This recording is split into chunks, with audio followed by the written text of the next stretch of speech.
Lesson number 9। आगे के video में हमने वर्कबुक का स्वाध्याय कार्य प्रश्न 7 तक देखा था। आज हम प्रश्न 8 से देखेंगे पेज नंबर 55 पर। आपको वर्कबुक ओपन करनी है। प्रश्न 8 है, कोष्ठक में दिए गए निर्देशानुसार वाक्यों का काल परिवर्तन कीजिए। काल परिवर्तन हम हिंदी ग्रामर में देख चुके हैं कि किस प्रकार से जो हमारे 3 काल है, वर्तमान काल, भूतकाल और भविष्य काल, इसके अन्य जो भेद है वह भी हमने देखे थे। तो आपको यहाँ पे जो वाक्य दिए गए हैं कि पहला वाक्य है, तेनालीराम के बारे में अनेक कहानियाँ प्रचलित है। इस वाक्य को भूतकाल में परिवर्तन करना है। तो भूतकाल के इस क्रिया से, इस रूप से यह बोध होता है कि क्रिया निकट भूतकाल में नहीं किंतु बहुत पहले समाप्त हो चुकी है। तो ये वाक्य को भूतकाल में परिवर्तन करना हो तो इस प्रकार से उसका वाक्य बनेगा कि तेनालीराम के बारे में अनेक कहानियाँ प्रचलित थी। दूसरा वाक्य है, सुबह होने पर हिना अपने बेटे को साथ लेकर उद्यान में गई।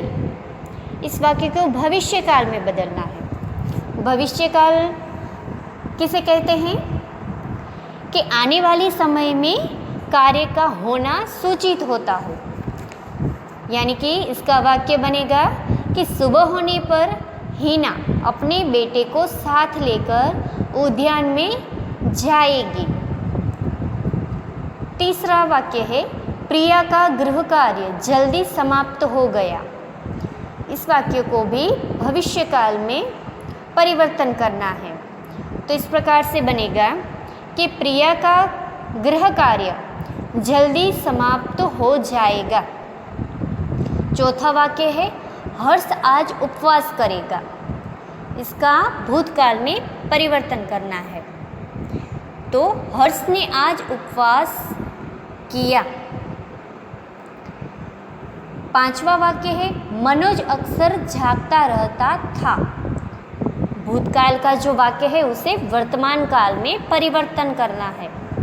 तो इसका वाक्य बनेगा कि मनोज अक्सर जागता रहता है। तो इस प्रकार से आपको प्रश्न नंबर 8 काल परिवर्तन करके वाक्य लिखने हैं। प्रश्न नंबर 9, निम्नलिखित शब्दों के अर्थ देकर वाक्य में प्रयोग कीजिए। शब्द दिए गए हैं। पहला शब्द है दुहिता, तो इसका अर्थ होता है पुत्री। इसका आपको वाक्य बनाकर लिखना है। दूसरा शब्द है वेदना, इसका अर्थ होगा पीड़ा, दर्द। तीसरा शब्द है उत्कोच, इसका अर्थ होगा रिश्वत। चौथा शब्द है जीर्ण, तो इसका अर्थ होगा पुराना, फटा। पेज नंबर 56 पर पांचवा शब्द है आतताई, इसका अर्थ होगा अत्याचारी। तो इस प्रकार से अर्थ लिखकर आपको वाक्य बनाकर ये प्रश्न पूर्ण करना है। प्रश्न 10 है, शरीर के निम्नलिखित अंगों से संबंधित 3 मुहावरे अर्थ सहित लिखिए और वाक्य में प्रयोग कीजिए। तो इस प्रश्न में आपको शरीर के अंग पर से शब्द दिए हैं, उस पर से आपको, जैसे कि पहला शब्द है आँख, तो आँख पर से ऐसे 3 मुहावरे ढूंढ के उसके अर्थ और उसका वाक्य भी बनाना है। तो आँख पर से हम मुहावरे देखें तो पहला मुहावरा होगा आँख आना, जिसका अर्थ होता है कि आँख लाल होकर उसमें पीड़ा होना। दूसरा मुहावरा होगा आँख जाना, उसका अर्थ होगा अंधा होना। तीसरा मुहावरा होगा आँखें फेरना, उसका अर्थ होगा उपेक्षा करना। अब इस अर्थ के अनुसार आपको इसके वाक्य भी बना के लिखने हैं। दूसरा शब्द है कान। तो कान शब्द पर से 3 मुहावरे, जैसे कि कान देना, इसका अर्थ होगा ध्यान से सुनना। दूसरा मुहावरा कान खाना, या इसका अर्थ होगा बक बक करना। तीसरा मुहावरा होगा कान खड़े करना, उसका अर्थ होगा चौकन्ना होना, सावधान होना। तीसरा शब्द है सिर। तो सिर पर से मुहावरे, पहला है सिर उठाना, इसका अर्थ होगा बगावत करना। दूसरा मुहावरा होगा सिर नीचा होना, इसका अर्थ होगा लज्जित होना, पराजित होना। तीसरा मुहावरा होगा सिर पकड़कर बैठना, इसका अर्थ होगा पछताना। तो इस प्रकार से आपको इसके वाक्य बना के भी लिखने हैं।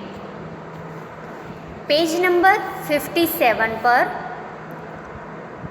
प्रश्न नंबर 11, नीचे दिए गए शब्दों में से संज्ञा, सर्वनाम और विशेषण पहचान कर लिखिए। अब हम हिंदी ग्रामर में ये संज्ञा, सर्वनाम और विशेषण किसे कहते हैं ये सीख चुके हैं। तो आपको यहाँ कोष्ठक में जो शब्द दिए गए हैं उसमें से कौन से शब्द संज्ञा कहलाएंगे, कौन से सर्वनाम और कौन से शब्द विशेषण में आए हैं, ये ढूंढकर उसे अलग लिखने हैं। तो संज्ञा में इसमें से शब्द आएंगे जैसे कि हिमालय, बड़ौदा, सपना, साबरमती और गुजरात। ये जो शब्द है वो संज्ञा में आएंगे। और सर्वनाम में इससे आएंगे कि मुझे, तुम्हें और हमारा, ये शब्द है वो सर्वनाम कहलाएंगे। कि संज्ञा के जगह जिस शब्द का उपयोग होता है ऐसे शब्द सर्वनाम कहलाते हैं।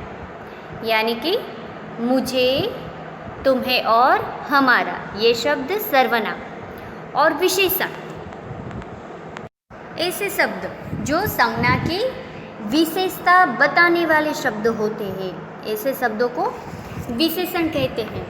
तो इसमें से ये शब्द आएंगे कि खट्टा, सुंदर, छोटा और होशियार। ये जो शब्द है वह विशेषण कहलाएंगे। तो आपको ये शब्द ढूंढ के आपको यहाँ पे लिखना है।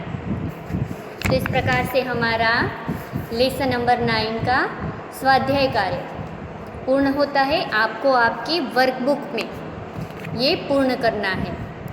प्रवृत्तियाँ आपके वर्कबुक में पेज नंबर 57 पर।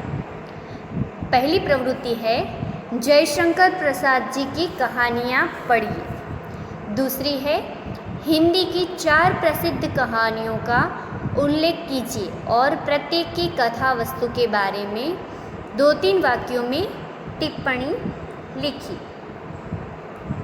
तो आपको कोई भी एक प्रवृत्ति पूर्ण करनी है।